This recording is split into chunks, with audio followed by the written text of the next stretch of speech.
Good morning, everyone here in the room and on the web. Fantastic to be here back in this great event, the second SDN OpenFlow World Congress.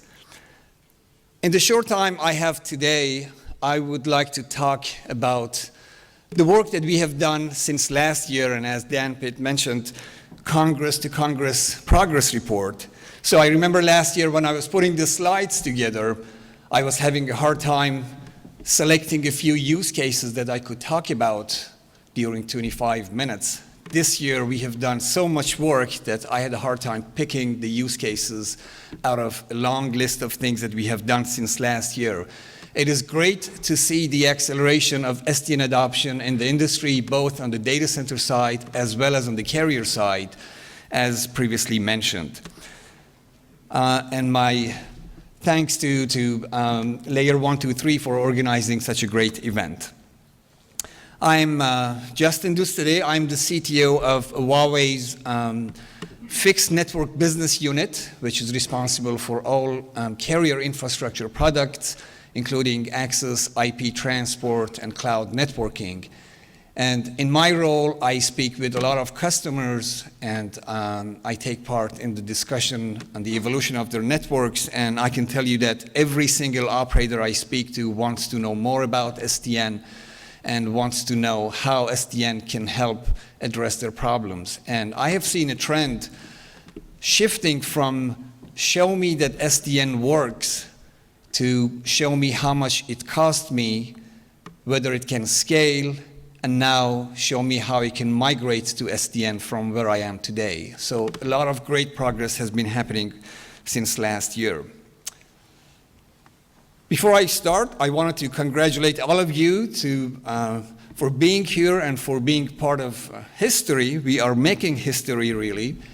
Usually I talk about things that have been happening in the last few years, but today I wanted to take a broader approach, really looking at the broader industrial revolution since decades and centuries ago, and we are really at the inflection point and at the transition point between the telecom networking industries and the internet and IT industries.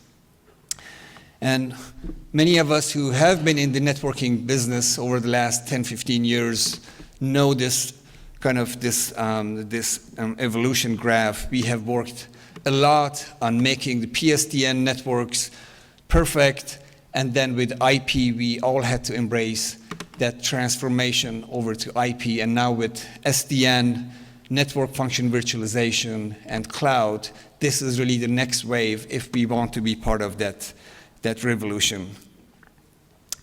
This is the slide that I showed last year. I will continue to show this until we have only the box on the right, left. Carriers have been going through this transformation since 10, 15 years ago, as was mentioned by Axel. Really, it's about convergence, migrating to IP, simplification of the network.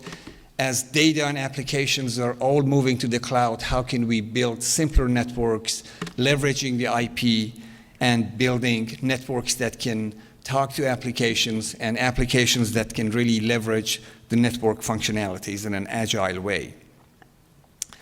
When you look at the carrier networks, it's a very complex landscape. Carrier networks have been built over the decades using a lot of proprietary hardware and equipment from many vendors. It is very cumbersome and difficult to introduce new services and to change things.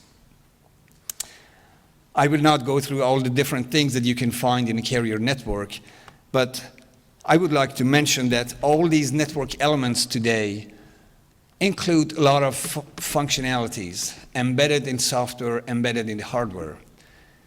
We see an opportunity really to embrace the IT industry trends and moving things into the software and really leverage the cloud technologies, taking as much functionality as possible from these complex, expensive, proprietary devices, put them in the network, in the cloud, and allow the network operator to choose their hardware of choice if these software functionalities can be run on general purpose processors or commodity hardware.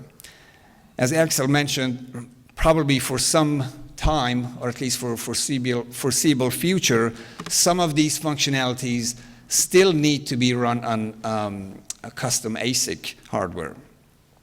We see several categories of functionalities that can be moved to the cloud.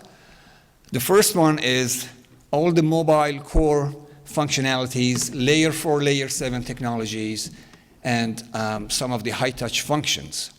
We see that category as a low-hanging fruit. I think Moore's Law has allowed us today really to move a lot of these functions to the cloud. The second part is the network control functions. And that applies both to packet, circuit, and optical. I will cover some of those use cases in the next slide. And finally, there are the typical IT apps and the walled garden services that are provided today by service providers, whether IPTV solutions or OSS, BSS applications. A lot of these functionalities can today be moved into a cloud environment. Focusing on the SDN part, our end-to-end carrier SDN vision is simple. If we are embracing the software trend, we need to build open SDN solutions. Otherwise, we would go back to the old vendor lock-in paradigm where we would build things with proprietary APIs on top of closed environments. Of course, we would like to promote multi-vendor interoperability. That's what customers want. These solutions should be standards-based, and we see ONF, the Open Networking Foundation, as the leading standardization organization to drive the standardization of SDN and southbound interfaces. We are trying to make OpenFlow as carrier-grade as possible. As Danpid mentioned, there is now a carrier-grade SDN discussion group within the ONF. I also have the honor of serving as the chair of the migration working group within ONF that is chartered with helping operators migrate from today's networks to an OpenFlow-based software-defined network. And when it comes to carrier networks, because of the diversity of the carrier infrastructure, and because each network segment has its own set of requirements and characteristics, we see an opportunity for building task-specific controllers across the network with an orchestration layer that is able to create a relation between these controllers across the layers and across the different network segments to provide an end-to-end visibility and control on top of the physical infrastructure. To build this platform and really to make this vision a reality, we have defined the SoftCOM vision, which is really Huawei's vision for the evolution of networks based on software-defined networking, network function virtualizations, and cloud computing technologies. There are 4 guiding principles behind SoftCOM. The first one is to build an infrastructure to enable internet-centric operations. As Axel mentioned, really carriers need to transition from the traditional telco-centric operations to an internet-centric operations to allow web-scale operations of the network, to allow users to do things that they can do today with over-the-top services, for example, and to really build a very scalable infrastructure for agile operations. The second one is to build cloud-based IT systems. As I mentioned, a lot of the infrastructure components in today's telecom environments are very proprietary. There are disparate islands of proprietary technologies that do not talk to each other. How can we help operators build a cohesive, common infrastructure where they can deploy these IT functionalities and systems flexibly for different purposes? The third guiding principle is building a centralized network control for different parts of the network leveraging cloud technologies. So I call that cloud-based network control, where a lot of these network control functions reside in the carrier clouds within the carrier environment. And finally, it's about the virtualization of many of the network functions that can be built in a much better and more elegant way, leveraging the cloud technologies. So the combination of these principles really define the foundation of Huawei's SoftCOM vision. We have created a SoftCOM Biz program, Business Initiatives Zoom In, to sit down with our customers, to understand their pain points, and to help build use cases that address real needs of our customers. We have a long list of use cases and things that we have built since last year with our customers. In the interest of time, since I have only 13 minutes left, I will briefly cover a few of these use cases spanning the mobile broadband network with SDN-based mobile backhaul, fixed broadband access with virtualized residential gateway and virtual set-top box functionality, GI LAN and cloud IMS for the mobile packet core part, and the SDN-based transport network virtualization. The first use case is the SDN-based mobile backhaul. So this is the part of the network where mobile traffic is carried between the base stations and mobile devices onto the core of the network.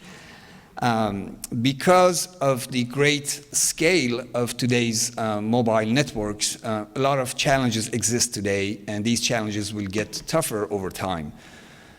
So we have built a prototype, or we have started a collaboration with one of our customers, China Telecom, on how we can leverage SDN to manage these IP RAN and mobile backhaul networks much more efficiently. So China Telecom is thinking about deploying up to 400,000 devices over the next 2 years for their mobile backhaul networks. And you can imagine that even if you can achieve a few percentage saving on the CapEx and OpEx of this network, you can achieve a very significant overall savings. And actually, through our joint analysis, we have concluded that we can achieve up to 90% of cost reduction, both for OpEx and CapEx, simplifying the end devices, the cell-side routers, and centralizing the control and management of these networks. I think the SDN benefits are well known for this type of network environment. You can read this later. But we have built this on real Huawei products using our cell-side routers, the ATN series, as well as the aggregation router devices. The next use case is on the fixed broadband side, focusing on virtualizing the residential gateway function and the set-top box devices in the subscribers' homes. The idea is really to take out as much functionality as possible from these end devices and to move these functionality into the network, therefore making these end devices simpler and creating new possibilities for new functions that were not previously feasible. In this implementation, we have built this SDN functionality on our OLT device that can manage up to 2,000 end devices. In the next release of this product, we are thinking about building a standalone version of this controller to manage an even greater number of these devices. For the traffic steering for GI LAN, that's another interesting use case. The GI LAN is part of your mobile network where service enablers are being used to offer value-added services and to traffic and steer traffic in different ways for different applications. So there are challenges today. The way these networks are built is quite static. These are based on point products that have to be scaled for overall maximum capacity. And there are better ways of building these GI LAN networks. For example, if you have a central SDN controller, you might want to steer traffic differently for different applications. You might want to traffic HTTP video through a different path than if you have HTTPS traffic, for example, or you might want to define a default path for all your traffic.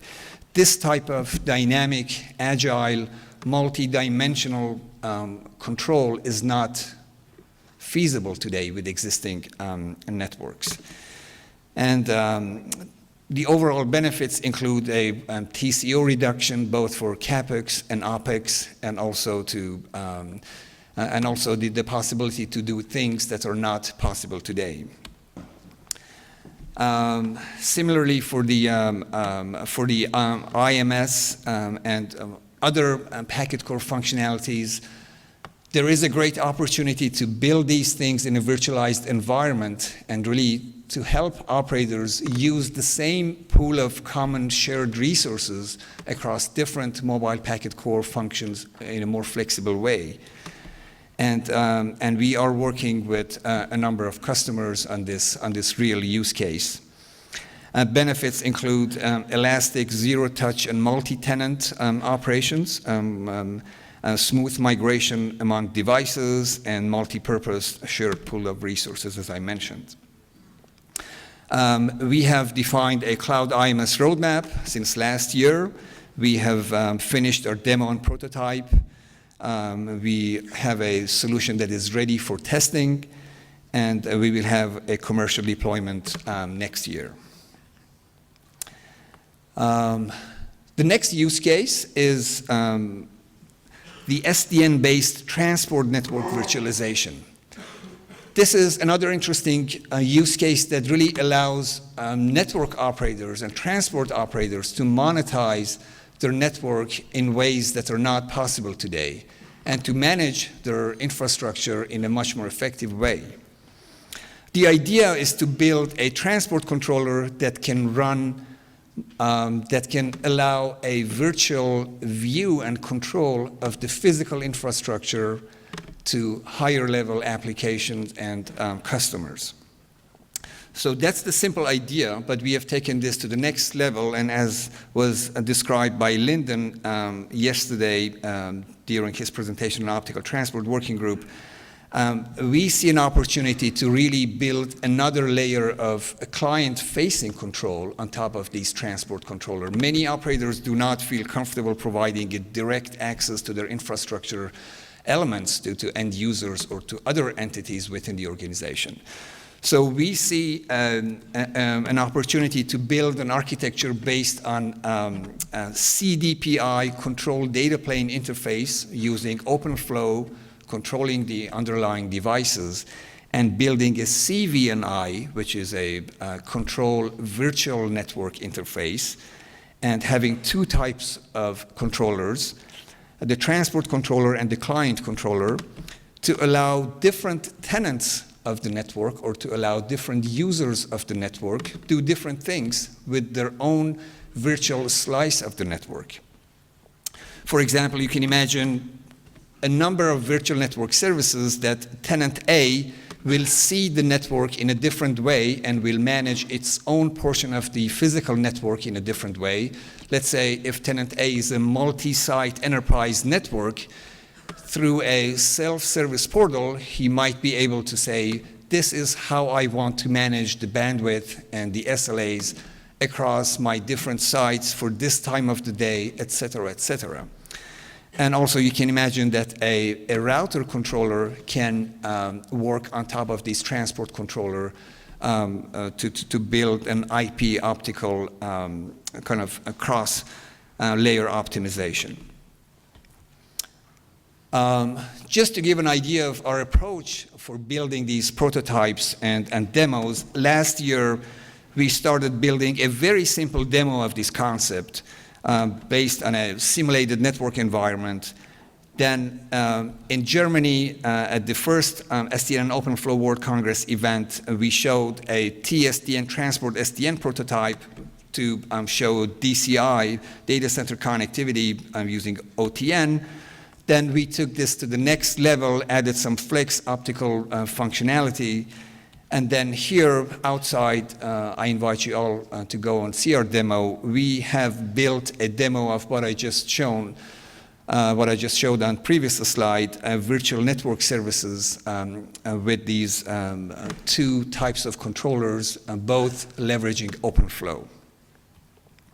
And this sits within a broader kind of transport network virtualization paradigm where you can offer multiple views of the physical infrastructure to different customers and network users. So I will not go through all the details, but this slide basically shows that a client controller can see a network in its own way, and other client controllers can see the network and manage their portion of the network differently. And through orchestration between different controllers, you can build an end-to-end, in this case, LAN, WAN, data center networking, really. This use case, for example, is valid for an enterprise customer that has its own on-the-premise data center or mini data center. They are working with an ISP to have connectivity to the network, and the ISP can offer data center services to that same customer, or these entities can be different. And for scenarios such as cloud bursting or other things, you might have a need for dynamic provisioning of bandwidth between these different parts of the network. And with this architecture, you can enable such functionalities. You can take this to the next level, and you can imagine that you might have several transport operators for an even broader end-to-end picture, data center to data center connectivity.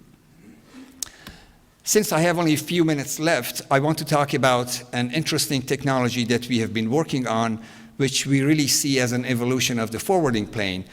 So I think I don't need to tell you that the SDN is really about moving from the legacy model where control and forwarding are integrated into the same physical box into a separated model where OpenFlow is used as the southbound interface. But we really see an opportunity to take this to the next level and to make these devices even more programmable and to basically put as much intelligence and protocol knowledge as possible in the controller.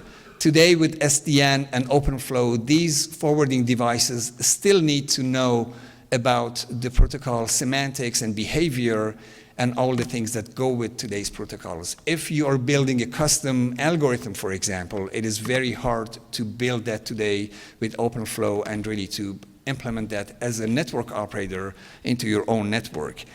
And this is really about a migration from a black box model to a gray box model to a complete white box model where you can use the same device for different purposes. You can program your device to be an MPLS switch today, and tomorrow it can be a firewall. And the device can be so simple that through some generic instruction sets, you can simply tell it to go to the bit X, to look up the next Y bits, and take action Z. And this can be fully programmable. This can allow the user of the network or the operator to be an integral part of this application development process and not to have to go through the vendor process for adding these extensions and protocol-specific functionalities. And this model, of course, supports both the legacy layer 2, layer 3 protocols as well as any new custom protocols. We have built this on a real Huawei product, and we have a demo of it outside. I invite you all to take a look at it. And since we're running out of time, I'm wrapping up my presentation here. SDN is here to stay. It is impacting both carrier networks as well as data center networks. And we, as a vendor in this community, we are committed to building open standards-based solutions for SDN. We are building these solutions with customers, and we are investing in SDN and NFV innovation and products. I would like to end my presentation with this great quote from Nelson Mandela: "It always seems impossible until it's done." Let's do it together. Thank you very much.